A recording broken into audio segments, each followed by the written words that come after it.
A very warm welcome to all our guests. I hope I'm audible. We already have 100 participants who joined in. So Amir, yes, audible. Thank you, Manu. So, well, I'll share our protocol for the event.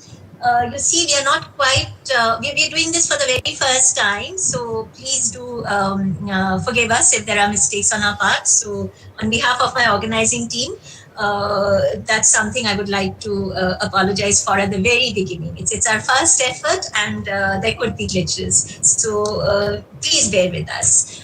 Now, I would like to welcome you, a very warm welcome to our webinar on publishing research papers. I think as academics, we are all aware of the responsibility we have to teach as well as to do research, and not just do research in an invisible way, but to associate it with visible outcomes, such as quality publications. So it's both quality as well as publications. So very kindly, Dr. Rajib Bhattacharya has agreed to share his experience, and we'll start in just a bit. So our program for the day is as follows. We are waiting for our department head, who should be here with us anytime now, and he will address the audience. I think he is here already. So Professor Sehgal, I would like to invite you to please address the participants. We already have 100 participants here, including our own faculty and students. So over to you, Professor Sehgal. Please give your welcome address.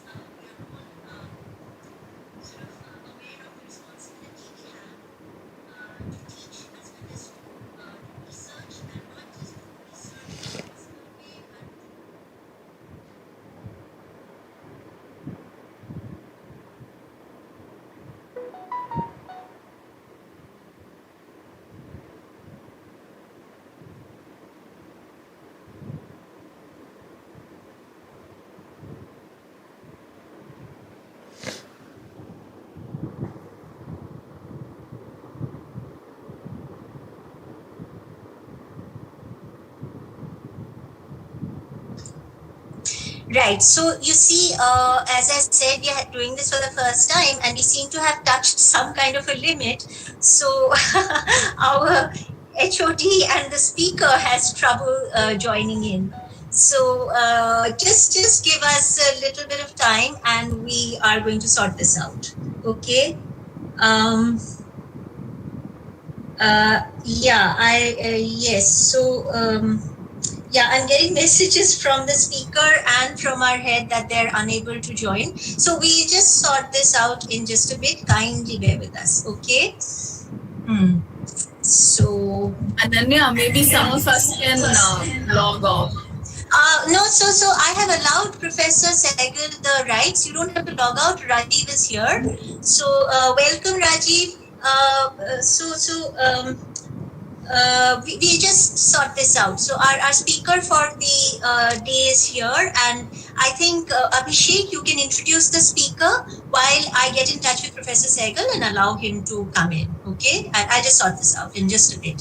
So Abhishek, you please take over and introduce the speaker. Sure, ma'am. Kaushik sir.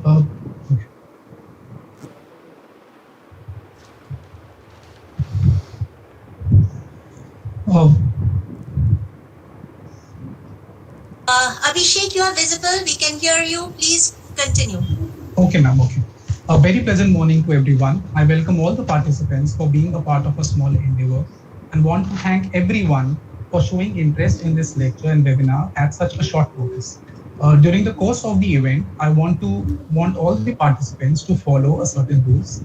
First, I request everyone to keep their cameras off and mic on the mute mode. Secondly, I request all the participants to post their queries and questions related to the lecture in the comment section, in the chat box of the Google Meet. And all those who are using YouTube live stream can post their questions in the comment section of the YouTube channels. Our organizing team will be sorting and clubbing the similar questions and will be asking the same to Dr. Bhattacharya after the lecture is over. And owing to some time constraints, we cannot allow for the live interaction this time. Now, it is a matter of great pride and privilege that we have Dr. Rajib Bhattacharya with us as a key speaker.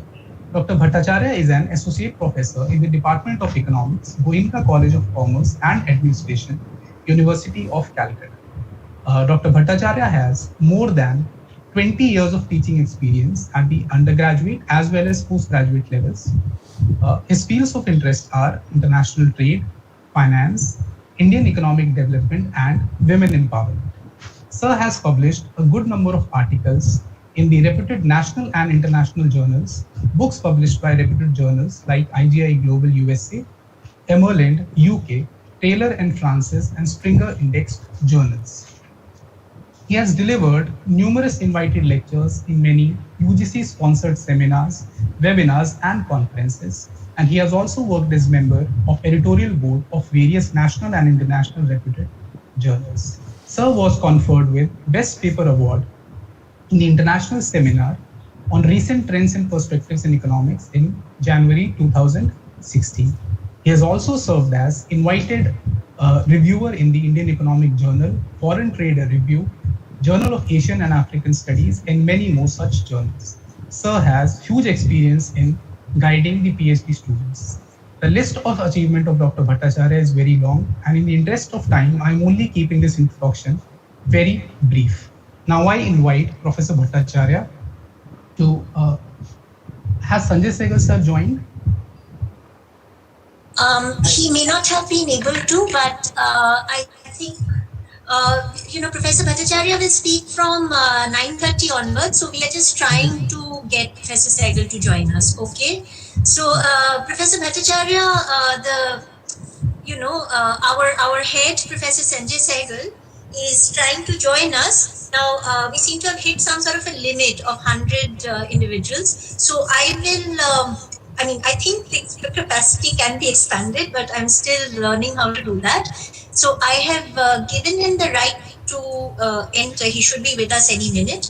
So in the meantime, we have Professor Yamini Gupta from our department. So in case you would like to say something about the PhD program of the department, Yamini, most welcome. And we are just trying to allow the head to join in the meantime.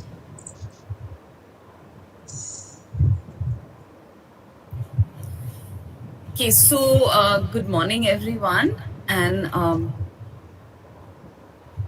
I would like Professor Sehgal to do the honors and talk about the research program in the department. So I'll just take a minute to welcome you all, and it's very heartening to see how many people are interested in this, and it is indeed a very, very important and pertinent topic that we're going to be discussing today. So my best wishes to Dr. Ananya Ghosh and her team for organizing this event, and all the best.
So our organizing team members will share the YouTube link on this. I think, we are having a bit of trouble sort of accommodating more than 100, which, so I have institutional Google Suite ID and, Buddhadittu, am I audible now? You're audible. Yes, ma'am, you are. Okay, yes. So what we are doing is we seem to have hit our limit of 100. So I would request everyone to join us on YouTube who cannot join us here. You will be able to participate in the program. You will be able to ask questions. Everything will be possible on YouTube. So I will request my OT, that's my organizing team, to please post the YouTube link on this channel, okay, on the chat box. Please do so. Right. So free account has a limit of 100. We can just see that. As I said, this is our very first attempt. So please please forgive us. Right. And it's 9:23. We see if we can get our head of the department to join. He would have liked to address all of you. So in case it isn't possible, yeah. So okay, so in case our head is not able to join, let me give you a little brief on our PhD program. So the Department of Finance and Business Economics has come into existence only recently. Till little earlier, we used to be the Department of Finance, Financial Studies, and the Department of Business Economics. I'm getting a call. Let me just answer it.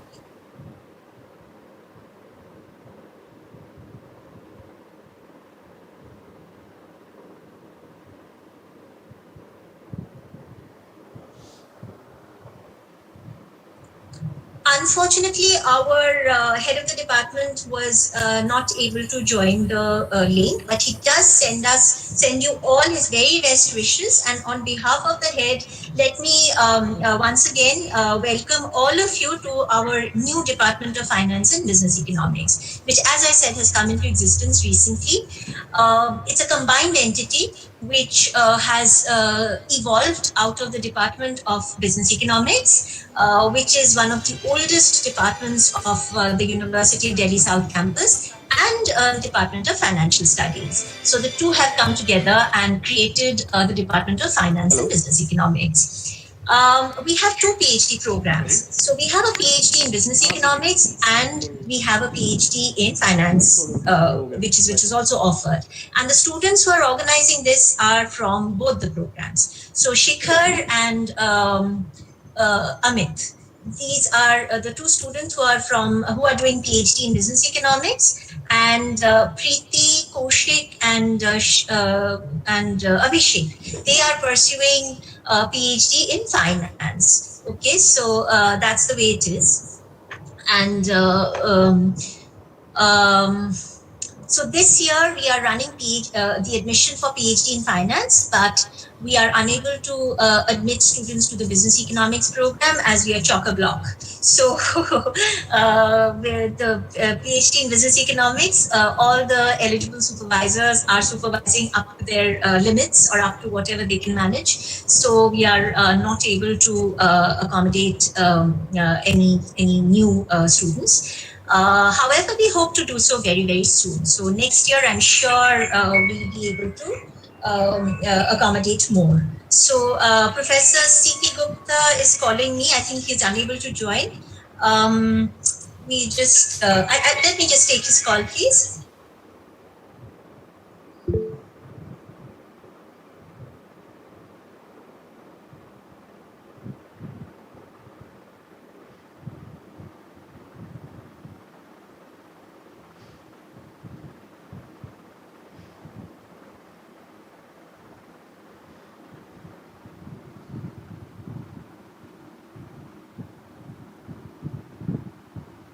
So Professor C.P. Gupta is someone I'm sure all of you have heard of because he's one of our very best teachers, and he's actually unable to join, so I've requested him to join us on YouTube. I think it's 9:27. So Maybe without further ado, I will now hand over the event to our speaker, Dr. Rajib Bhattacharya, who has very kindly agreed to address on us on this very important topic. So you see, we all have to, as I said, teach, do our best in teaching, do our best in research, and I think none better to share his experience on this front than Dr. Bhattacharya, who is both. Okay, so Rajiv is a dedicated teacher, and he is also committed to research. I know very well because we have collaborated recently and we are going to collaborate in the future. So how sincere and dedicated he is, and what kind of personal challenges he has surmounted to actually pursue research, I know very well, and I think many of you also do so. But I will now leave it to Rajiv, and please share your screen, Rajiv, and let us begin. A very warm welcome to you on behalf of the entire department. Thank you, Anuladi. Am I audible? Yes, you are. You are audible. Okay.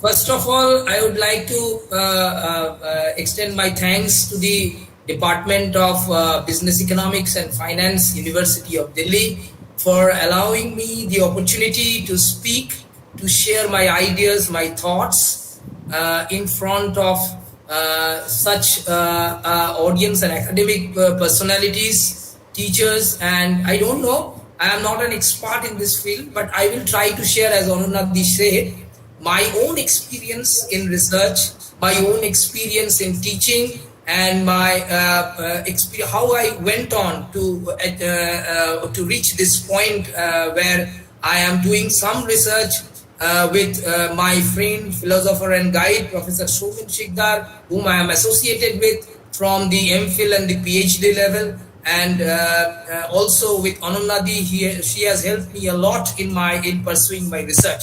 So without spacing time, I think I would, if organizers allow me, I would try to share the screen. Shall I share the screen? Yes, yes, okay. Please do so. Please do so. Okay.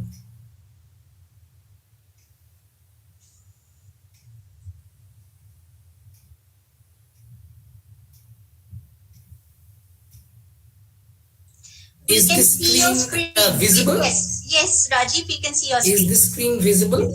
Yes, your screen is visible. You are audible. Please continue. Okay.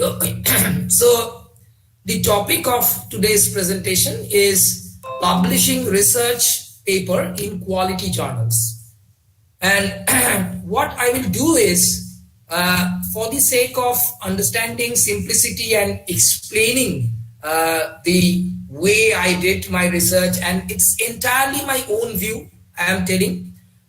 There are many people who are better placed, who knows much better research than me. I am still a student, trying to learn from my own experience of teaching and research, and sharing my ideas, my own thoughts. And so I have tried to make the structure of the presentation in the following manner.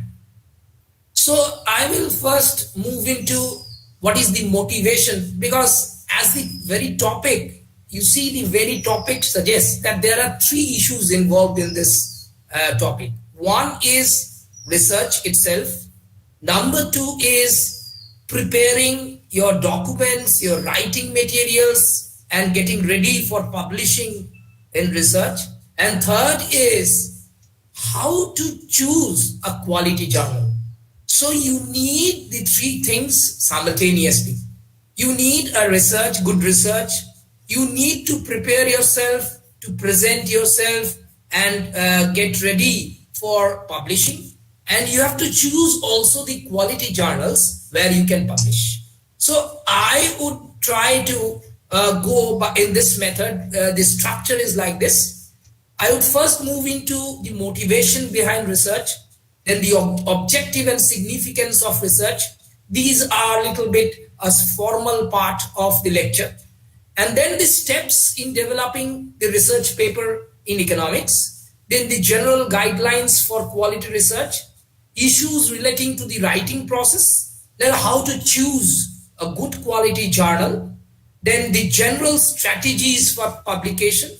And there are many teachers whom I know who has actually approached me, and they may be interested in, they are engaged in their own work, in their they are teachers, so they are college teachers, so they have to be guided by the career advancement rules. So regarding the care list, there are many kinds of issues which have cropped up in recent times. So I will try to touch upon those issues. And lastly, I will try to be very brief on my own experience and the papers or some kind of recent publications which I am going to show you.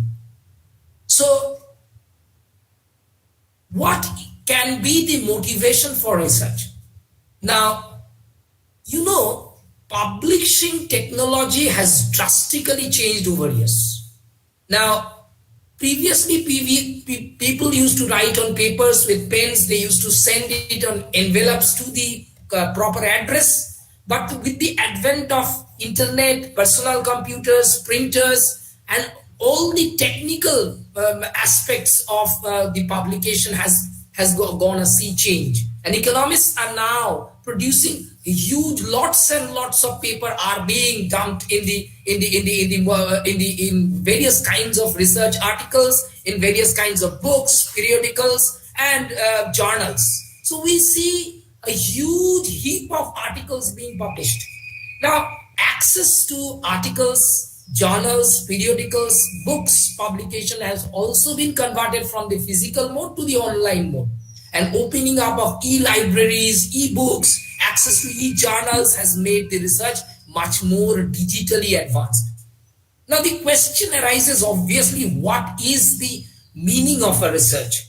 Now, the Advanced Learner's Dictionary tells us that it means a careful investigation or inquiry, especially through search of new facts in any branch of knowledge. So it wants to add something to the value added and wants to tell you that how you go about searching for new knowledge, new facts. Okay, so just a moment. So how you go about searching for new knowledge, searching for new things creative? Redman and Mori defines it as systematized effort to gain new knowledge. According to Clifford Woody, the research, the connotation, the explanation for research is a little bit in-depth analysis. It's told that research comprises of defining and redefining problems, formulating hypotheses, what we are familiar with, collecting, organizing, and evaluating data, and making deductions, reaching conclusions, and at last carefully testing the conclusions, whether it fits the formulated hypothesis or not. So how you go about a research program, how you write, how you move into how you question, how you define and redefine, formulate hypotheses, set the objectives, and afterwards you carefully test those whether the hypotheses are correct or not. So the entire gamut of this research is a kind of theoretical explanation which tells you that you have to give input to new knowledge. New knowledge means new ideas to the existing literature. Otherwise, it is not a research. So you search and then make research. That means you add new knowledge to the existing ones. Now, you know, what I have seen is there are basically three clear motivations behind research and publications.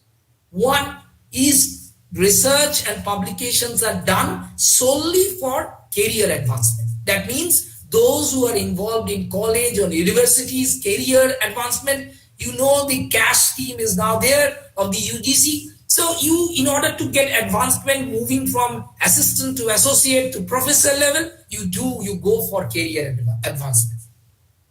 There is also another fundamental motive. There are some people who gets intellectual joy, pleasure from creating something. They like to be praised by somebody. If somebody congratulates for their achievement, the intellectual joy that a person achieves, that induces, that actually motivates that person to go about for research and publication. And third is accepting the challenge to resolve the practical issues which have cropped up in recent times. For example, the corona pandemic has induced research in many fields of medical science and also economics. So what are the way outs, how to move about in, how to go in daily life, what are the restrictions, all are in the way of research, also the process of vaccine and how to go about in future. So all these are practical issues which have induced people to go about for a research program or publication. Not only this, there are many more factors that can induce research studies. Many factors such as directives of the government, maybe employment conditions, maybe curiosity of about things, maybe the desire to understand causal relationship, maybe social thinking and awakening, as well as many other things that can induce person to perform research operation. But remember, performing research is a formal way to ask questions and search for answers. This is very fundamental. So you ask questions. So always, when you do a research, when you read an article, when you read some a chapter published in a book, always develop the habit of asking questions and try to find solutions. Why this happens? Why? And how can you provide answers to the unresolved issues? So the question is, you have to ask. The research is basically the formal way of asking questions and search for the answers to those questions. Now, what can be the formal way of setting the objectives for research?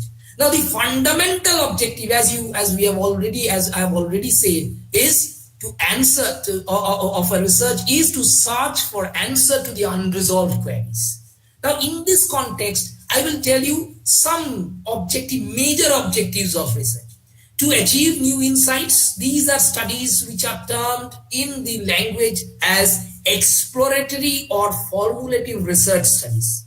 Number two is to determine the frequency with which something occurs or some factors which may be associated with something else. This is analytic or diagnostic research studies. To portray accurately the characteristics of a particular individual situation or groups, that is known as descriptive research studies. And finally, what we are familiar with is to test hypothesis to find out the causal relationship between variables. Such studies are known as hypothesis testing research studies. So we have various, though these are not the only objectives of research, but the primary objective of research is, I told you, to solve the unresolved issues, the unresolved problems, to find out the research gap, to ask questions why and how these problems or issues can be addressed. So this is the fundamental to the research. So regarding this part, there is the last slide tells you that what are the kinds of research that we find and its significance in recent times. Number one is we find there are descriptive research, which we don't do actually. It includes survey and fact-finding inquiries where the researcher has no control over the variables. He or she is just a reporter of what has happened or what is happening. It is termed as ex post facto studies. Compared to that, you have an analytical research. The researcher has some kind of control or say some kind of analytical exercises which he performs in kind of after facts or informations which is already available. He analyzes things, critically evaluates the things and presents it. So that kind of research where he has some analytical mind, some kind of explanatory mind, that goes for analytical research. Okay. Now, other than this, you have a very familiar kind of research which goes on for quantitative versus qualitative research. Now, quantitative research basically tells you about the measurement, quantity of certain things. Okay, so we are familiar with quantitative research, but what is a qualitative research, which has grown up in recent times? It is concerned with the phenomenon. Rajib, may I interrupt you for a minute? Could you please put your slides on slideshow? Shift F5. Okay. Shift F5. Then it will fill the screen and be visible to more. Is it okay? Is it okay now? No. Just say slideshow. Slideshow. I have given slideshow. Acha, but those notes, can you just close the notes window? Then this will be larger. That's all. Please carry on. Okay. So, I don't know whether the full screen will operate or not. Yes, it's operating. So what is qualitative research? Now, qualitative research is concerned with the phenomena of relating to involving quality or kind. For example, we may be interested in investigating the reasons for change in human behavior. That is a kind of research which is not quantitative, but which is qualitative in nature. Then comes what we are most familiar with is theoretical versus empirical research. Now, in theoretical research, we make reasonable assumptions about the relevant environment, the actors involved, and then predict what should theoretically happen if the event described in the research question comes true. So theoretical research is normally, if people say that, I don't agree fully with it, but people say normally that theoretical research is sometimes done when the data is unreliable or unsystematic, or it is impossible to obtain for some reasons or other. So the theoretical research goes on to develop some kind of theoretical models, and with the help of models, they try to address the research questions when it comes true. Empirical research, on the other hand, uses the data, the observations which are being obtained from the experiment, and try to address the research question from the evidences of those experiments, to the empirical studies, and these are considered to be most powerful support which are possible for explaining the hypothesis in recent times. Now, in empirical research, we also find two other subcategories of empirical research. One is observational empirical research, which actually observes what is happening or what has happened in the past and try to draw conclusions based on observations. There is no intervention of the researcher.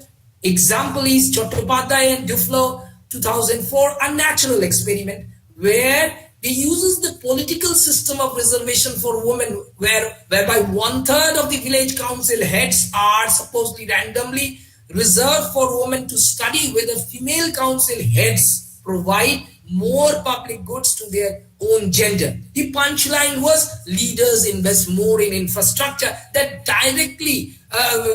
is directly relevant to the needs of their own genders. So it is basically a natural experiment which observes data of what has happened in the past. There is no intervention itself by the researcher. But in the experimental research, the researcher actually manipulates a variable according to the interest and try to determine whether this kind of manipulation of variables actually gives new results or produces new results. For example, Muralidharan and Sundararaman in 2010, they took 300 schools in Andhra Pradesh and they divided it into 3 groups. 100 schools provide teachers with bonus pay based on the classroom performance. There is individual incentives. 100 schools provide a teacher bonus with the school performance, group incentives, and 100 schools which are of the control group, they provided no bonus. And the punchline was, it was seen that the long run performance of the students was significantly better in schools that gave teachers individual incentives rather than group or no incentives. That means they went on to manipulate the data according to their own specification and try to arrive at intervenes with the data to produce new results. So that is basically what is experimental empirical research. Now, recently, I have seen what I have found in my own experience, that the people who are going into research, they are trying to club together this theoretical and empirical part and writing their papers. Basically, they predict their answers, what answers to the research question should be in terms of theoretical modeling, and then use the data to test whether the theoretical predictions hold true in reality. And recently, I had the opportunity to have a book review of one of my favorite teachers in my life when I was a master degree or MPhil student, Professor Ashish Banerjee, who was the ex-vice chancellor also of the University of Calcutta, who actually wrote a book published by Springer on the measurement of development. And I saw how beautifully he tried to rewrite the entire idea of measuring development. He went on in the first part, he went on to build up a theoretical structure. And in the later on chapters, what he did is try to provide illustrative empirical applications of methods of measurement and uses real data from the Indian economy to test whether the theoretical structures are correct or not. So that is fantastic, probably the best way to support a theoretical and empirical research, what I found. Now, apart from this, you have what is called applied research, which has been very much popular in recent times. Basically, it talks about processing information consistently, coherently, and systematically in using inductive methods. There are actually, depending on the nature, four categories of applied research. One is statistical and econometric research, which uses statistical tools like collecting data and in an unbiased manner, or say using properties of distribution, some measures of central tendency or correlation to find out the causality pattern of variables, and also using econometric tools, techniques, applications. You process those data for testing those theories of cross-section analysis, maybe time series, or maybe panel data analysis. So apart from this, you have calibration and computation of system of equations, where you find that solving n number of equations on the basis of certain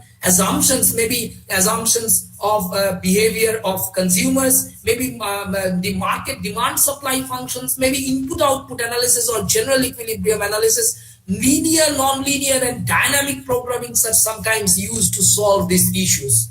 Then comes the strategic analysis. We are all familiar from the graduation level that we have game theory, which is the most popular tool for handling this interdependence of economic agents, which is used widely for topics relating to bargaining, strategic contingency planning, and so on. Then comes the last one, which I have already talked about, is experimental research, which has a control group for testing the theories. Rajib, I'm sorry to interrupt, but your slides are not changing. That's the reason I told you that that's better. That's better no, to go so about.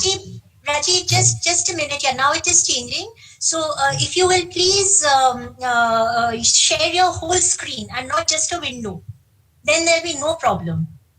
How to share the whole screen? I don't know. Okay, I'll just tell you. Okay, so where you present your screen, okay, just there's a little arrow in a box.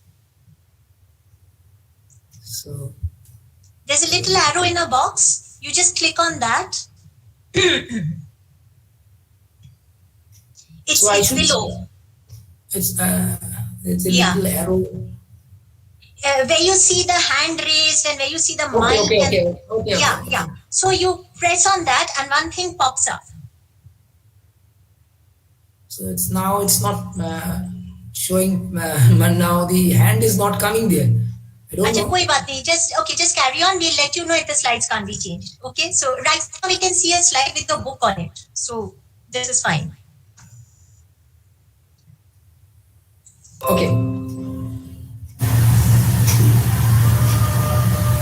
So, can you see it now? Is the slide visible? Is the slide changing? Yes, sir. We are at applied research. Okay. Just now I have told about applied research. Just now I have completed. Okay. Let me move on, Anandadi. Shall I proceed? Please. Okay. Fine.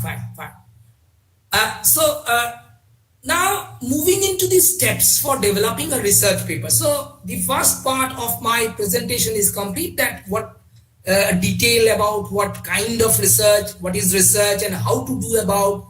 Normally we have everyone knows this part. This is a formal part of the presentation. Now the part which I am going to present is entirely my own views, how to go about preparing a research paper in economics. Now there are a few steps which I found to jot down when what I have written is it's my own ideas how to go about developing a research paper. So first you have to choose a topic and then justify why you have chosen that topic. That is the importance of that topic in research. And that can be selected only when you read various research papers, journals, books, chapters. When you go to fundamental research, when you develop you have some idea at the back, you can choose a topic and you can justify the rationale behind choosing that topic. So this is the first thing to be done.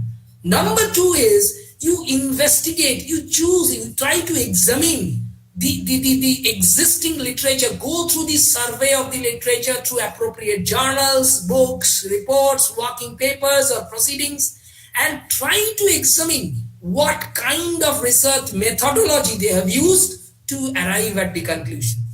Point number three, you select this research method yourself depending on the reviews what you have got from those research papers, theoretical, analytical, empirical methods which were already proposed there. Okay. Then number four is you pose the research question. That is, state the hypothesis and test empirically using the available data.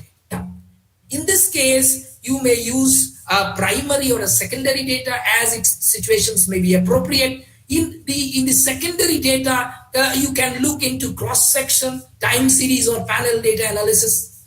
You can also, after going about this entire exercise, after completing this entire exercise, you may ask the question to yourself that what are my contributions to this research? And you try to assess your own achievements and try to assess what you have anticipated and how far you have achieved. That is very important. If you have not achieved what you have anticipated, then go about further research. Then you try to provide the conclusions, the major conclusions from your study, and if possible, try to provide policy implications which may be applicable to the Indian or at the national or at the international level. What policy implications do your study suggest? And finally, the list of references which will come later in detail in text citation is normally accepted, and the possible and possibly state the limitations and also the future scope for future research and also the limitations of the study you must specify. Then comes the next question, obviously. What are the general guidelines of a quality research? Now, what I mean to say may differ from some other person's quality research. This is entirely, I told you, my own thinking, my own ideas, and there are many experts who are doing much better research, including Anandadi. He is a very eminent researcher. So you can ask those two. I'm meaning those students who are doing research in university. In the Delhi University, they may take the help of Anandadi because I have learned many things from Anandadi how to go about for a research. And these are the mind that these are the entirely meant for the students who are going about for research. and my own thinking about how to go about for quality research. Number one, you may choose a topic depending on maybe your research area, maybe macroeconomics. You may be choosing a topic on GDP, employment, and inflation. You may be choosing a microeconomic topic, maybe consumer behavior, producer, market structure. You may be concentrating on money, capital market, or foreign exchange market, or something related to trade and finance. So choose any specific area first. So you may not you don't get kind of dispersed by ideas. So I may be doing research on 10 or 15 topics. It's not possible. So you try to concentrate on 2 or 3 or 4 areas where you like, which is the interest area basically. Then you should develop the habit of reading books, journals, articles, review, research papers based on your interest area. Noting down, this is very important, what I have done in my own life from my MPhil PhD. I had a copy and noted down the main points of each paper, what fundamental this paper actually implies or connotes or tries to demonstrate. Then trying to frame out research questions, what can be, depending on the broad title of the research, and trying to find out, trying to identify what gap after reading the existing literature. So what is the research gap? What is not answered? What are extra questions, extra issues that can crop up from the existing literature? Then you try to find 4 to 5 research questions from the hypothesis, develop new models or theories if it is a theoretical research, and go on for empirical. If you are an empirical researcher, use appropriate techniques of statistical packages like which are available now, SPSS, EViews, Stata, or some other packages of recent times, and test the hypothesis and try to interpret the result. But remember, this is very important for a quality research. I am telling for the young researchers who are researching in various universities in their MPhil or PhD or trying to write. Don't try to copy paste any research article, because it will be caught in the plagiarism check, and it will be identified, and your paper may be cancelled or disqualified. So don't do this kind of plagiarism. Anything you write in your own language. You don't try to copy paste figures also, not tables. Try to construct your own. So try to do things on your own and try to add value added to the existing literature. Then coming to the conclusions, your conclusions must be in line what you expected, or you can specify if a conclusion is something else, maybe a paradox. Or finally, you try to get it examined by an expert, an expert teacher who is an expert in this field, and try to get the feedback and comments, and try to rewrite your papers accordingly based on those feedbacks and comments. Okay, so this is all about the general guidelines for a qualitative research. Now, issues regarding the writing process. This is very, very important while a researcher goes on to publish his article. So he needs to prepare his article. So first you select the topic. I already said it may be a current situation topic, maybe on corona pandemic, maybe a UGC research project, minor or major research project, maybe any project, maybe MPhil PhD program. So remember, there are 2 things important here. One is access to the research material, and number 2 is the time constraint. So it may be a time-bound program. So you cannot go on proceeding your research for an unlimited time. So access to resources again may mean 2 things. It may be access to empirical data and also academic literature, maybe books, maybe journals, maybe reports. And what I have done in recent times, I have used this kind of materials from the secondary data source, which I have presented here. As a very good data source is Economic Survey of India. Then you can go on for RBI, Handbook of Statistics on the Indian Economy, very available from the website of the rbi.org.in. Then the CMI database, which actually the institutions can purchase in recent times, NSSO, CSSO data. Then the government of India's various websites, one is MOSPI, and the World Development Report, the Human Development Report, the International Labour Organization report, and various others, national and international reports are available online in recent times. The IMF, the World Bank, the census data, the academic journals. And if people have access to InfluNet Enlist, which we have in our college, luckily, and other institutions have many others. These are big institutions like the IIM, the IIT. They have access to better institutional database. They can use those for getting daily or data or weekly data on Sensex, Nifty, or other share prices data they can use. So what do you need? You have access to enormous data. You need to use those data in a concise manner to arrive at certain conclusion. So what can be the outline for preparation of a write-up? So first, you have to start with an introduction. Though we generally write the introduction at the end, after doing the exercise, after making a draft of the entire paper, we come back writing the introduction. What does normally an introduction consist of? It consists of the background information or the recent perspective on the topic. It comprises of the rationale for the study. It comprises of the research problem, the brief description of the research problem, and also a brief statement of the methodology, the dataset source, and also if it is an empirical study, and also the summary of the results obtained. So that is the final, this gist of all, the summary of all things must be there in the introduction part.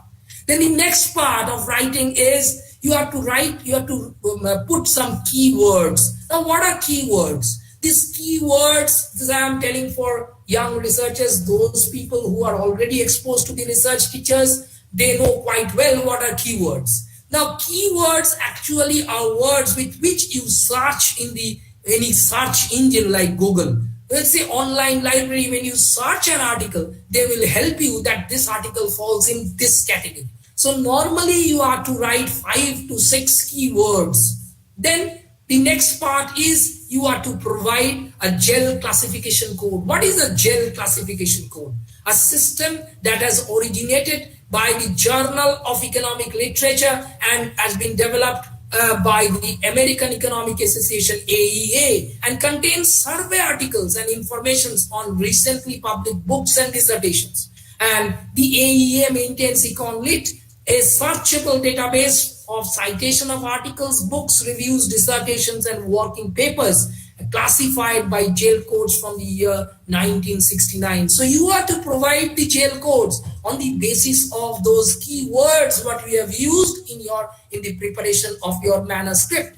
Okay, so this GEL classification, what I had with me, I have tried to provide this kind of 19 categories. There are many subcategories, say in the subcategory of international economics, there are many subcategories, say F1, 2 denotes a particular thing. So there are kind of 2-digit kind of classification and sub-classification of this GEL category. You can see there are various categories of economic research, say macroeconomics, international economics, financial economics, public economics, business administration and business economics. There are so many, and so there are also a list of other kind of appendix where you find the others which are missing here. Okay, so if you go, you can download it directly from the website. So you write GEL categories, you can download the GEL codes from there. So after that, we move on to the third part. What is very important is the survey of the existing literature. Now, what you do is you try to provide scholarly work which provides the foundation or the approach to the present study. For example, you write like this, Tiwari and Sehwag. I have just made an example to make understand the research students. As 2011 investigated the effects of defense spending on economic growth using the ARDL bound testing approach to co-integration in augmented version of the Keynesian model in the Indian economy, and so on. So this actually helps the researcher to pinpoint the research gap on existing literature and contribute new ideas and approaches. They try to help, they try to identify what are the research gap and where can I contribute work, where can I add something to the value of the existing research. Then comes the objective and the study of and the objective of the study and methodology. Just state three, no, don't try to jumble up. So state 3 to 4 major objectives and try to formulate your objectives, your hypothesis based on these objectives. And the methodology that deals with the way, the techniques that you adopt to arrive at the result. If it is an empirical analysis, you mean to say what data set you have taken, maybe primary or secondary data, maybe time series cross-section or parallel data analysis, maybe this the sample survey you have undertaken. For sample survey, maybe what kind of sample, maybe a multi-stage sample. So you have to specify it. So you need also to specify the geographical coverage and the statistical tools or programs if you have used those things. Okay, so now moving on to the next part, the main text and the presentation of the analysis. Now, description of a theoretical logic actually is very important. The subjective analysis is very important. Don't go only to represent data, represent to only empirical parts, run the model and get it arrive a result. It's very important to describe, give a theoretical logic, a subjective analysis, and then that must be supported by, maybe supported by some tables, some figures, some graphs, and that should have proper explanations and references in the main text. And this may be supplemented by empirical analysis, though try to avoid those details of the technical parts, put it there in the appendix. So it makes the things cumbersome. So you try to remove those parts of the detailed tables and analysis, what you have run in the empirical packages, you put it there on the appendix part. Then focus on the major findings and the based on the objectives, and try to interpret the result not statistically but also verbal explanation is needed for the whether you have regarding the acceptance or rejection of the hypothesis or so on. Then comes the policy recommendations and the conclusions. If this study is based on some policies which can hint on some policies in recent times to the government or kind of any other at the national or international level, you must state those policy suggestions. You must provide those policy suggestions. And in the concluding remarks, you only state the major findings of your study, not the study which you have read. So it's very important that you can make conclusions on the basis of the study which you have done in your own paper. And also, if possible, try to find out the limitations and also state the scope of further research. Then point number 8 is what is very important, has turned out in recent times, is reference style and also the appendix part. Now, normally we find APA 6th edition style or Harvard style is normally followed. And if you go to Elsevier journals, if you go to Science Direct, if you go to Sage, if you go to any other big journals, you will find they have their own, in their web page, they have, if you go to that, they have their own reference style, they will specify and you have to go by that. So you cannot make your own style of reference, you type your own Times Roman or something like that, you cannot do. So they have a particular style and you have to follow that style. Normally, in-text citations must be added in the reference piece. Normally, we don't add any other things from outside. And appendix is meant for any kind of statistical details or graphical analysis, which actually you have not represented in the main text. Now, these are some, I have shown how to get right references for journals, for books and chapters of edited books. You can find it anywhere in any kind of website. If you go to standard website of Elsevier, Sage or something like that, good journals, you can find this is written how to write the reference style. It's very important. And artwork, regarding artwork, it's very important that you put it in the acceptable format. Normally it is of the TIFF or JPG format, or MS Office files are to be uploaded in the correct resolution. And recent times I have seen that many websites, many papers are asking for graphical abstracts. that is precisely normally a general normally a optional part, but in some articles it has become compulsory. So graphical abstract is a way to summarize the contents in a kind of pictorial mode designed to capture the attention of wide readership. Actually, graphical abstracts should be submitted in a separate file in the online mode system. Okay. And lastly, but not the least, is you must specify if it is a quality journal, they will ask for whether you have done for funding or not. This funding is very important. Is funding of research. Normally, if you get help from any kind of government or private or kind of non-profit organizations, you have to specify what grants you are getting for what funds you are getting for this research. And if you have no funds, if you have got no funds for the research, please mention, don't forget to mention this, that this research did not receive any specific grants, funding agencies in the public, commercial, or for non-profit sectors. Okay.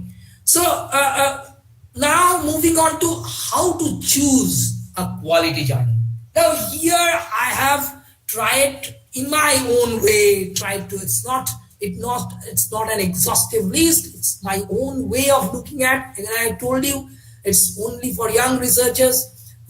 How to look at this good quality journal? I have listed a few. You know, American, one of the top rated journals, Quarterly, Journal of Economics, Econometrica journal. It's really a dream to publish an article there. It takes a long time to publish an article, this kind of papers. And also Foreign Trade Review, where I was associated, and the Indian Economic Journal, both of SAGE. I was associated, I am associated with them as a reviewer, and also associated with Elsevier, Springer, and SAGE publication. These two are journals of SAGE, and others have their own Elsevier or other formats or other publishing agencies. Also, there are publishing houses, Springer, SAGE, Taylor and Francis, Macmillan, Emerald Insight, which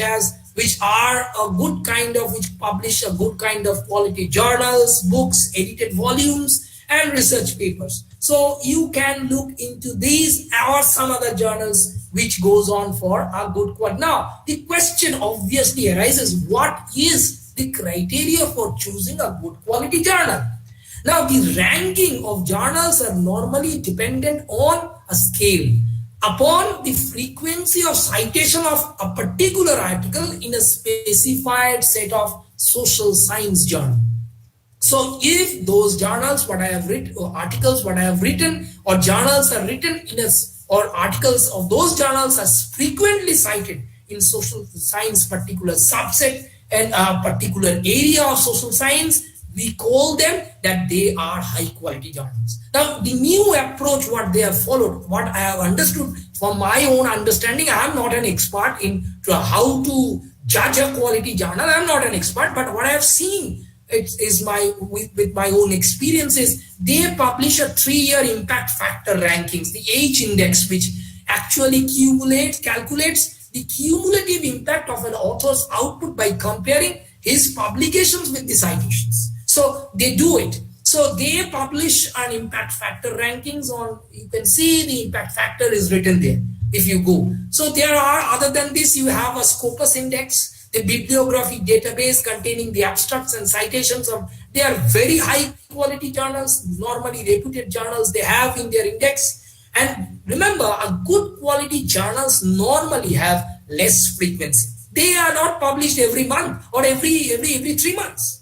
And other than this, you can start from what you know as ISBN or ISSN, double blind peer review journals. That can be the starting point, because you are a newcomer to the field of research. So you start with those kind of things and then move on gradually to a high level journals. Okay, that is my suggestion, because I personally, what I have done in my whole life, I have learning by doing is the process. So I have been criticized. I have faced many reviews which are vehemently criticized my paper, and I have not got annoyed and not got disappointed with the criticisms. I went on, and that should be, you must have some kind of patience. So you need to stick to the research.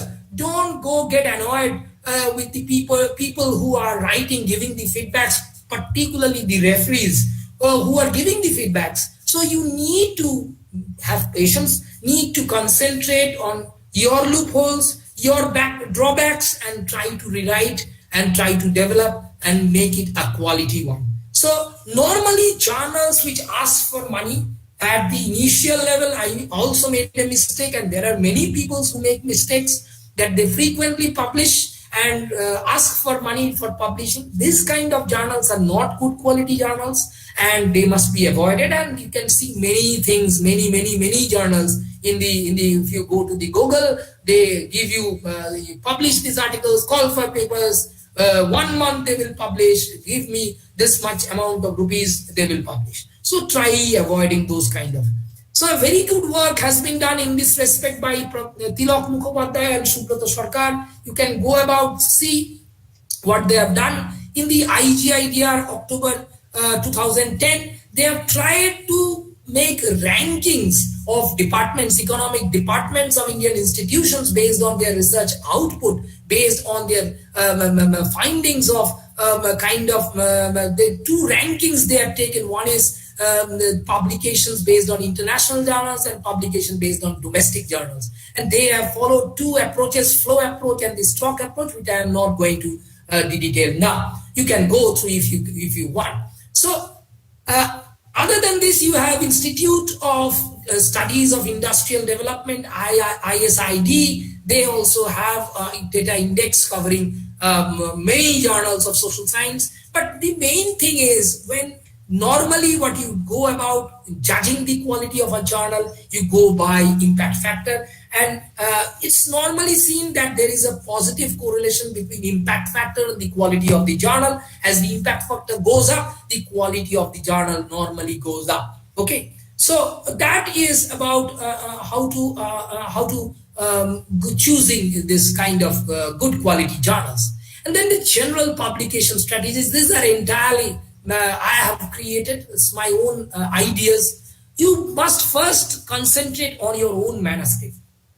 You must concentrate on preparation. Put new ideas. See whether you have put new ideas, creative things, value added. See whether the results are convincing, significant to the researchers. Whether you have provided answers to the research gap.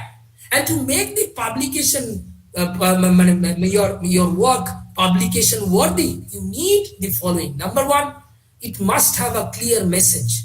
That means it's logical sequence it must have. Number B, it must have a particular format, means specification according to the specification if mentioned in the call for papers or in the journal website or something like that.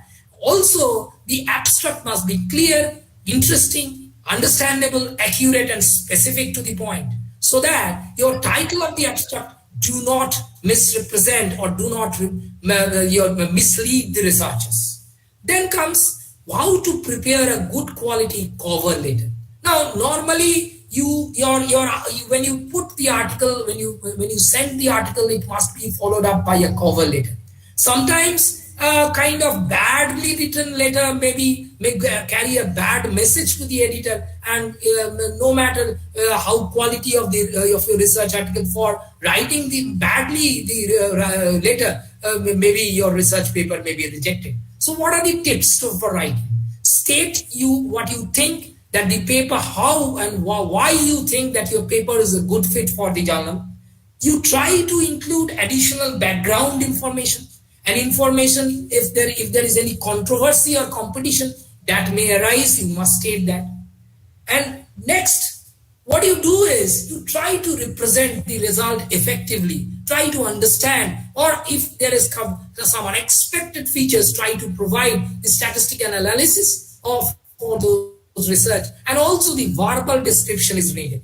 Regarding the reference of the acknowledgement section, ensure that you have given credit to all the papers that you have referenced and to all the people who have been helpful in your success of the research. Use normally in-text citation, avoid excessive citation in the same region, and what I have seen is try to avoid your own self-citation to the minimum.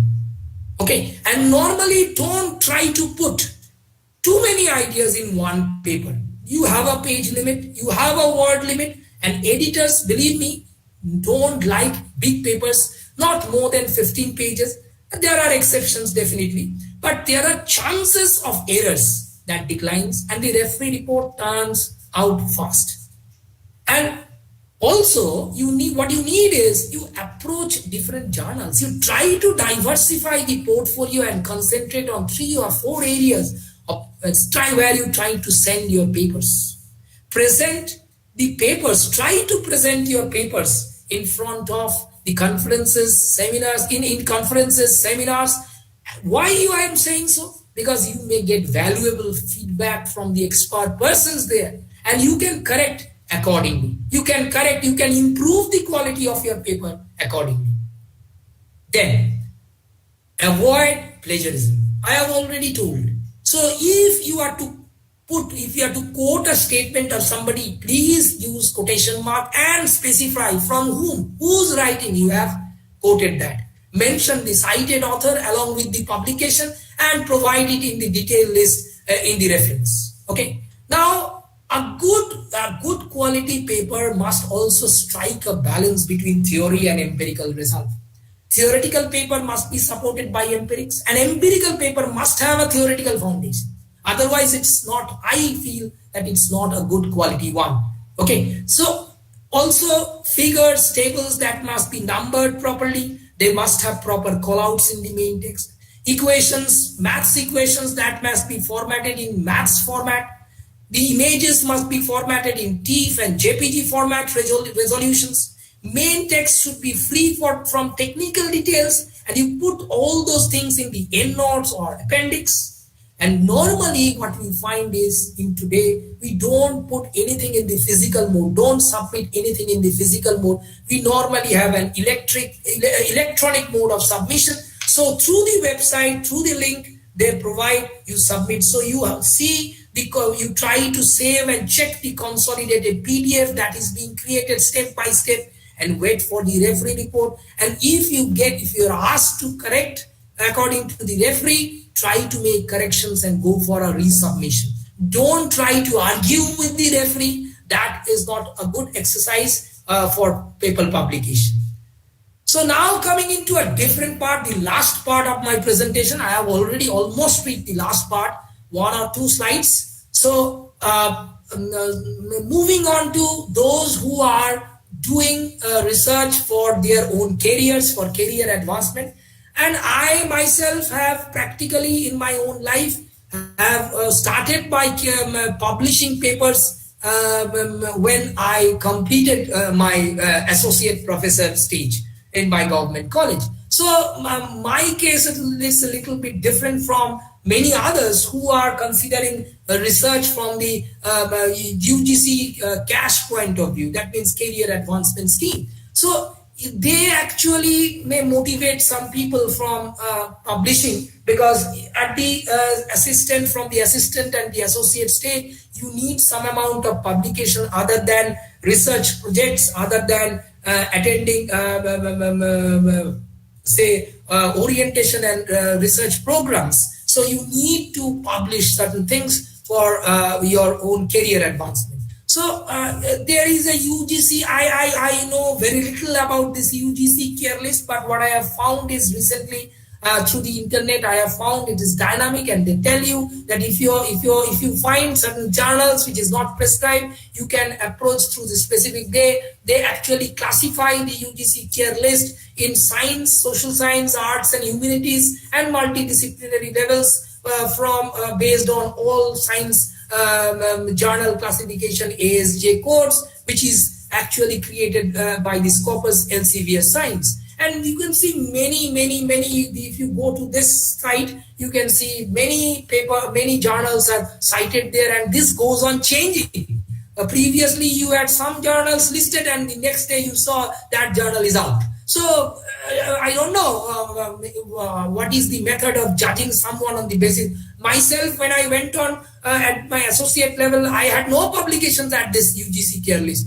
but the persons who came, experts who came to judge me at that level, they actually praised me for my own research, because I have published at that stage, I have published many articles in many other journals. So I didn't have, you can see the yellow highlighted ones, they are very common in our case. Arthovigyana, which is being published by the Gokhale Institute, Politics and Economics. Orthaniti, Department of Economics, University of Calcutta. Foreign Trade Review, which I was associated with, and also many university journals, Vidyashagar University of Economics, and so on. So there are many things which I also don't know in great detail.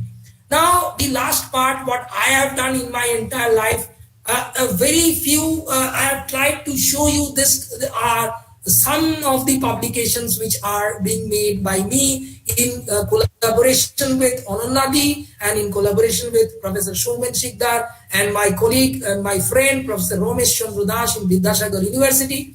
You can see this comparative advantage in a knowledge economy, which has been published by Emerald. This has been my edited book, and also Gains and Pains of Financial Integration. This has also been published last year, 2020, from Emerald. This is my own edited book. The other two books are being collaborated with other editors, and Anannadi is one of them, and Professor Shoumen Shikdar is definitely there.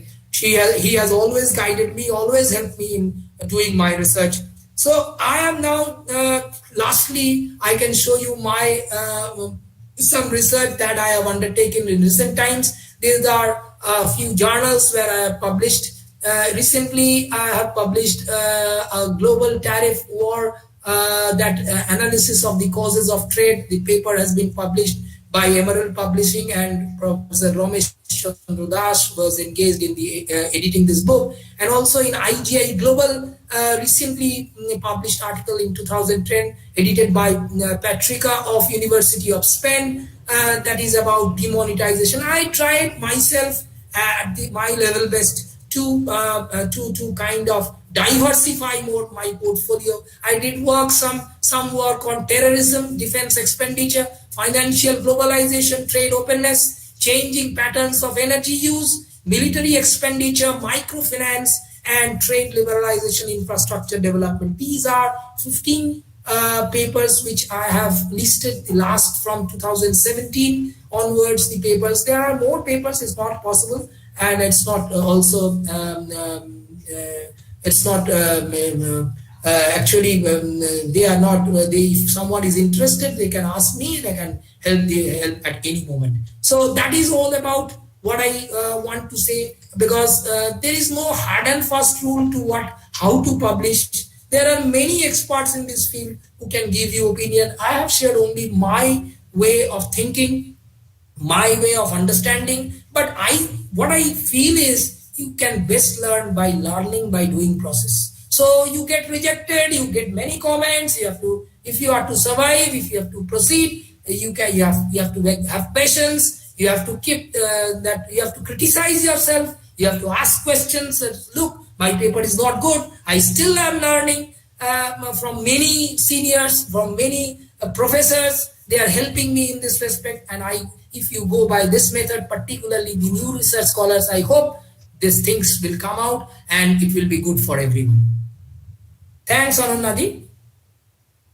Thank you so much, Rajib. That was really excellent. I think it's answered many of our questions, which we typically don't know whom to ask. So one thing is, I know that you have very limited time because you have a class right afterwards. However, we have lots of questions, both on our YouTube live as well as on our chat box. Now, on behalf of my organizing team, I will now request Kaushik to please take over and ask the questions. So the way we are conducting this is the following. My team has been collecting the questions, slotting them into different categories of questions, and they are going to be asking Dr. Bhattacharya on our behalf, who will be answering. Okay, Kaushik, over to you. Yeah, thank you, ma'am. Sir, once again, thanks for a great presentation. We were just collecting the questions from both the YouTube and the chat box out here. So there was a question around please differentiate a bit about how topics can tell us whether the research is qualitative or quantitative. So, already I have shown in one of my slides that though there is no borderline between qualitative and quantitative, can the audience please mute themselves? There are some people whose microphones are on. Yes, I think that was Kaushik. He has muted himself. No, not. I can see Anulekha. Please, can you mute your microphone, because it will be a little bit. The sound will. Anulekha, madam, you can please. Can you mute your microphone, please? Sir, it was muted. No, it's not muted. Yes, now it's muted. I will just mute it. Okay. Thank you. So, what I have said in my own presentation is though there can be no boundary line between what is qualitative, what is quantitative, but they actually gets mixed up. But in some cases, you may be avoiding those quantitative measurement part. You may be going for analytical, going for explanation part. When you do for try to go for explanative research, go for analytical part, you normally try to avoid measurement part. So that's my intention, to try to say that how to distinguish between a quantitative and a qualitative research. Though there may be difference of opinion, people say that qualitative research actually cannot go about without some kind of quantitative measurement or something like that. In today's world, mostly publications are made. If you have to publish in good quality journals, you need to have some kind of empirical research, otherwise they don't accept. Other than the eminent speakers, the eminent writers, the eminent economists, they are different. But what I have seen is you have to go about some kind of empirical research work in order to publish. So that's the way of thinking about conceptually about empirical or quantitative and qualitative research. Yes, right. Kaushik. Yeah, and Okay. a connected question to that. Yes. Isn't analytical, quantitative research and empirical research the same? Not exactly the same. There are some kind of distinctions, but analytical research actually analyzes, I told you, they use the experimental methods, they use calibrations, they use some techniques to arrive at some solutions. They use the data, but not representing. So they use some tools, analytical tools. I am not a researcher in analytical, I'm not an analytical researcher, so I can't say in detail all about. The persons who may be an expert in this field may say those. Okay. Right. Okay. Yeah. So the next question was, can methodological gap be good enough to contribute novelty in research domain? Yes. For every research, maybe it's a PhD program, maybe it's a MPhil program, or maybe any other kind of program. Methodological research gap. This methodology, in this methodology, you may be someone who has done which time series. You can go for a kind of, you can use a different technique, impact analysis you can do. So you can use various kinds of techniques. So if there is a gap in methodology, you can address that gap, you can analyze the thing in a different manner and can arrive at a different result. So entirely wherever, maybe a theoretical research gap, maybe a research gap in kind of empirics, that can induce you to go for a research. Okay. Right. The next question was, what is the difference between results and discussion sections?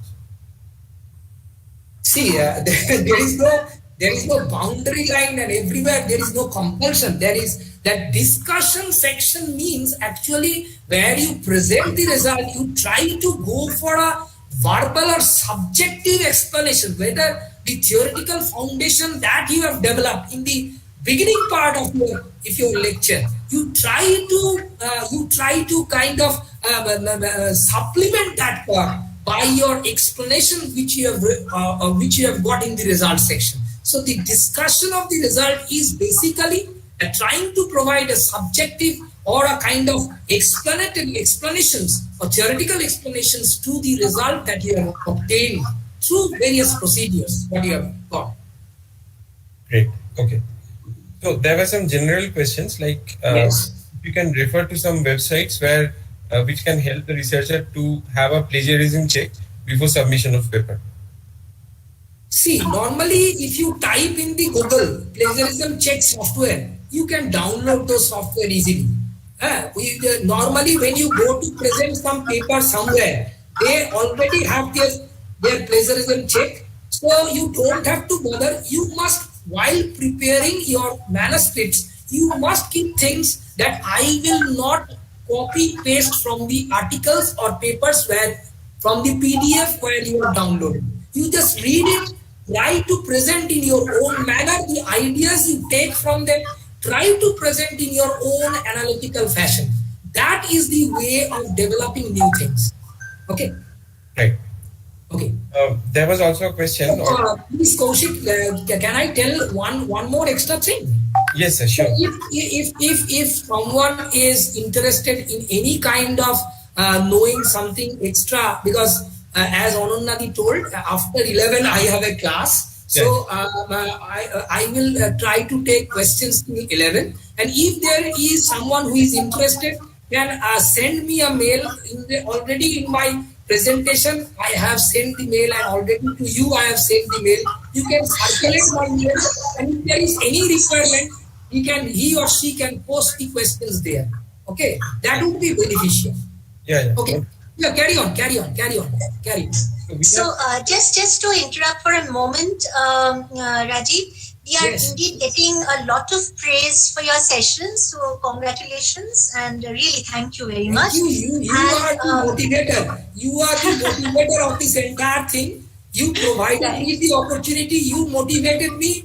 You are to be thanked for this, because the entire exercise also goes with you.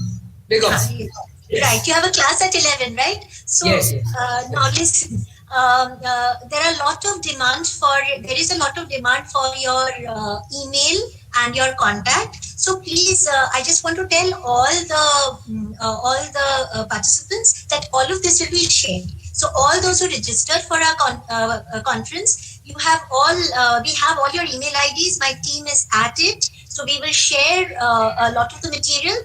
And so no worries on that count. And the speaker is going to be available. You can always contact him. How to contact him, he will tell you. Okay, his preferred way of being contacted. Thank you. Okay. Please continue, Kaushik. Yeah. So going ahead, sir, there was a question that if one is a second author in research paper, how is it counted in CAS promotion? This kind of question is obviously going to arise. Myself, I actually when I went into engaged in kind of deep research, I have said that my promotion period is already over. So I don't know a particular method, but what I have learned from those experts, that they give second author or third author, they give 25 or 25% marks of any. But one thing, let me specify, in the cash scheme, what I have come to know is there are a kind of marks given for your points given for international paper, national level paper, 10, 15 like that. But if you give a 10, 15 for your international paper, and experts come and they will judge if your publishing is not made in that kind of that level journals, they will come and just cross that part and give you 5 marks, because entirely that depends on the experts who are experts in this field, who come to judge your research level. You have this kind of practices when you become an associate professor. From your assistant level, you are to face an interview, and they judge accordingly and they give the marks. So you should leave things to them. I am not an expert in that field, but actually you don't get the full marks. You get a partial marking for that, the second or the third author. Okay. Carry on, please. Yeah. So probably the last question for this. Yes. It asks what is impact factor, that you have already covered. The question was, how can we identify the impact factor of a journal? Now, yes, you see, when you reach a website, when you reach a journal website, when you reach some call for paper proposal, normally if you approach the website, you see it's written on the right hand side the impact factor of that journal.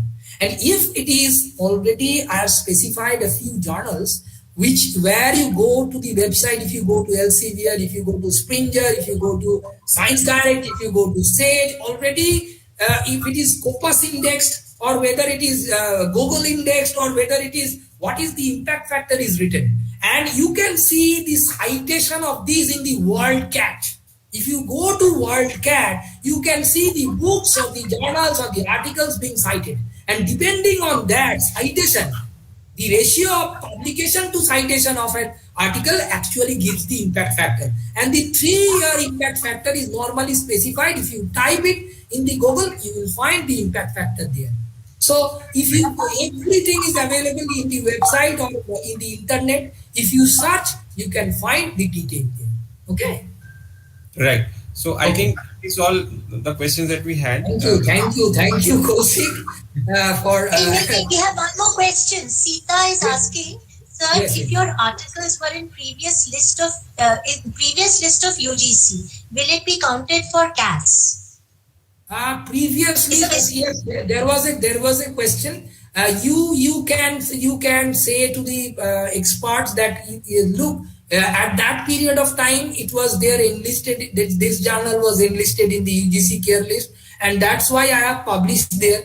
But now it is out of that list. So how it's possible? So please provide me the marking. You can. I think if they are good enough, if they have considerate enough, they will provide you the list. They will provide you the marks. Okay, but it entirely depends upon the experts concerned who come to assess you at those levels. Right. And of course, we'll get back to you with other questions on your email. Okay, thank you. That would be better because I would have some time to rest before the class. Take my. Before you leave, Rajib, we have Professor C.P. Gupta. He's one of our senior most professors and a wonderful teacher. So we will request Professor Gupta or maybe the Abhishek. Did you want to say something? Otherwise, we just straight away request CP sir. So Abhishek, please. No, ma'am. I request CP Gupta sir to present the vote of thanks, and I congratulate Rajib Bhattacharya sir for this wonderful session. Thank you. CP sir, over to you. Okay, thank you.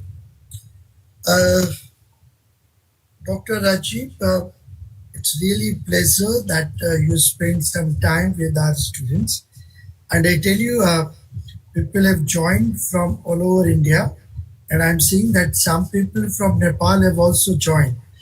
So that shows that the kind of the discussion you had is wonderful, and participants must have learned a lot of things from this presentation and your interaction with them. And as you rightly said, that researchers should have a very strong sense of curiosity and keep on asking questions, why we are doing it, how we are doing it, because unless and until that inherent kick is there in a researcher, they may not be able to come out with good research. So, and they have to constantly work on it. And you rightly said that they should have a lot of patience. Many rejections you will find, many people will not appreciate your ideas. So don't get disheartened about it. You have to have patience, and you should also take the feedbacks in a positive manner. I think these are some of the important takeaways from your session, and hopefully now researchers will start thinking in the right manner and start working in the right direction. So again, thank you very much being with us in this morning. I know that you have after this your class, and You have devoted a lot of time in the preparation of the presentation. Thanks a lot. Thank you very much, and hope that we will be in touch in future as well for your insight about the research and the quality of the research. Thank you, Dr. Rajib. Thank you. Thank you, sir, for your kind It's our presentation. pleasure. Okay, thank you, sir. And thanks the participants for being with us this morning. Okay, so we will be in touch with the participants as well for our future webinars. Definitely, sir. Definitely.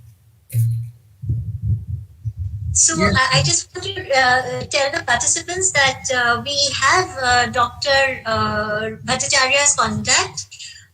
We have ties with him, which we have no plans to sever, only strengthen.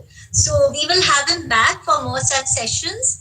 And of course, he's not, I mean, we are also going to invite other participants. You see, one of the points of us organizing this is to create a research fraternity which can have free exchange of ideas. Okay, so you see, I have been educated. I did my research at JNU, which is the Jawaharlal Nehru University, and I'm very thankful for the kind of atmosphere which nurtured me and my other students there as researchers. And a very integral part of the process of studying in JNU was the free exchange of ideas that we had.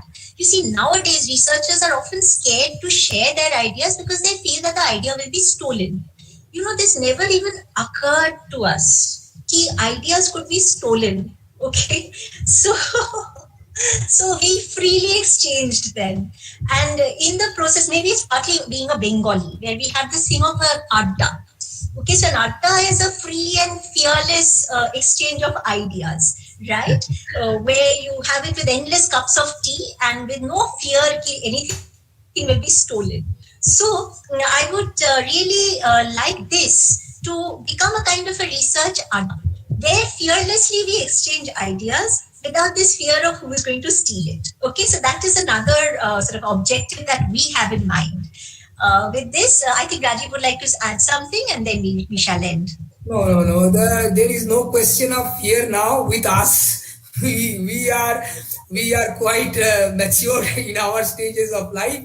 There is no question of fear. Actually, cooperation. I have received a lot of cooperation from Anandadi, and I hope that Sir has said that in future I look forward for cooperation from. If you ask me, I will definitely try to cooperate in my own manner with the students and with the section, with the departments. If you ask me, I will definitely be there. Okay. Thank you, Dr. Rajib. Thanks a lot. Thank you very much. Thank you. So we will now end this meeting. And once again, thank you, participants. You've been a wonderful audience because you are very scared that, people will unmute themselves and disturb us. So, of course, we have a different audience here. I was very scared about the weather, which actually played a very important role. It was raining, but I was praying to God so that it's not thunder and lightning, so that I will be unable to present. So I was praying to God. So that's a very important part. So he's actually from Calcutta, where it's been raining. That's why it was apprehended that some kind of rain will occur from the morning, that I was praying to God. Okay. So Anandadi, let me just now leave. I have to get into my preparation for my class. Can I leave, Anandadi? Yes, okay, Rajib. Okay. And here I would just like to tell my all the participants. So Rajib, you can leave. Bye. Please. So, but our participants, I mean, there's just one thing, it's a very common perception that many people who are not teachers, they have, which is, a teacher doesn't need to prepare. Especially if the teacher has been teaching one course for a long time, all they need to do is be given a cup of tea, they will stand up and they will deliver. I mean, those of you who have been teachers, Professor Gupta, of course, is a teacher's teacher. I mean, will tell you how much preparation is required for a single class. And you can see that in Rajib. I mean, the way he gave his talk, we felt he was pro hai. But you see, it's nothing like that. I mean, every pro needs to prepare. Okay, one of my most respected teachers in JNU, Professor Anjan Mukherjee, I once went to his house in the evening. We needed something. We're fortunate to be living on campus, and we went to visit him. After a while, after entertaining us for about 15 or 20 minutes, he just shooed us out. He said, "Now get out because I have to prepare for my class." That has taught me a life lesson. Professor Mukherjee, one of the senior most professors who has ever taught me, needed to prepare for a class. I mean, that was news for me. I thought as a young teacher, I was the only one who was going to prepare for a class. Because I felt once you became a very senior professor, वो सब खत्म. इतना आ जाएगा बुद्धि अंदर कि you just stand and you speak. Nothing like that happens. Even a course you have taught like 10 times, right? You still need to prepare. So please retain that, those of you who are aspiring to be teachers. Professor Gupta, do you want to add anything? Otherwise, we just let them go. Yes, Ananya, you're rightly saying this because you need a lot of preparation before you face the students. And that's why I said many times, दुनिया सोचती है वो teacher क्या करता है, 2 घंटे पढ़ाता है, सारे दिन मस्ती मारता है. ऐसा नहीं है. I mean, the kind of the preparation that goes at the back of a lecture, I mean, you can't imagine that. Okay, so 2 hours requires at least 10 hours preparation, almost 5 times. So what you get as a student is the gist of the things. It's the finished product. The hours of input has gone in. That's in a very structured and formal manner. But to give it a structure, to give it a thoughtful, meaningful ideas generated process, that takes, I tell you, a lot of time. And please, if you are going to be a good teacher, then never think that you can go to the class unprepared and start delivering it. Always do some time. I mean, I'm teaching courses for the last 10, 15 years, but still I have to devote some time before the start of the class. And the students can vouch for it. They can find that, yes, there is some work that's required for doing this. Yes, Ananya, please. I just want to say one thing more. You see, in the context of online lectures, I recently attended a meeting where I actually had to persuade people to pay a teacher more for an online lecture than an offline lecture. You see, the logic I was given is, अभी तो उनको आना नहीं पड़ रहा है, conveyance तो नहीं देने की जरूरत है, but please understand, in an online lecture, the teacher is talking for the full 1 hour or the full 2 hours, almost, because the audience is not participating. Whereas in an offline lecture, when you're in a class, a teacher is not speaking like for 2 full hours or 1 full hour. All right. So if an offline lecture takes 10 hours to prepare, just saying, then an online lecture takes almost 1.5 times to double the time. Okay, so please do not be under a misconception that teachers are having a happy time because lectures are online. No, they are not having a happy time. Okay, and believe you me, just like you learn from the teacher draws sustenance from the students. Having all these young faces in class, कोई बदमाशी कर रहा है, कोई सुन रहा है, you can't imagine what it does to us. I mean, we are missing you.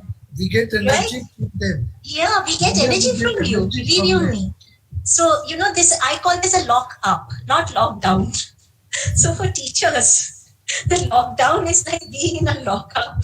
Okay. So, I'm just sharing these thoughts because, as I said, this is a freewheeling session for us to, as researchers, as teachers, to interact, to share our viewpoints so we understand each other better. I think it's very important for teachers to understand students and for students to appreciate how much effort the teacher is making, even if they're going bar for 1 hour. Okay. Ananya, we can ask any participant if they want to share their experience. Yes. Now that this is an informal adda, please join in. Amir, would you like to say something? Amir, please raise your hand.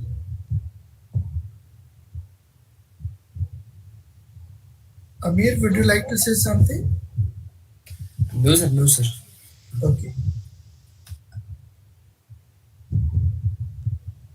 Rinky is saying that online teaching is the worst thing that can happen with a teacher. But you like it, you don't like it, that's a reality, and we have to live with that reality. It has some plus points. This is that anytime I can hook with you, discuss your problems, even in the night, 9 o'clock, we can sit and we can talk, we can discuss, which was not there earlier. So it has some plus, it has also some minuses. So it depends how you take it. Yeah, so I'll add to that. So my organizing team is my fresh set of PhD students, and we found time only at 9:30 at night to have meetings and discuss how we take this forward. So I think maybe someone from our organizing team now could just share their experience, and then we can end this session, please. Preeti, Kaushik, Shikhar, anyone?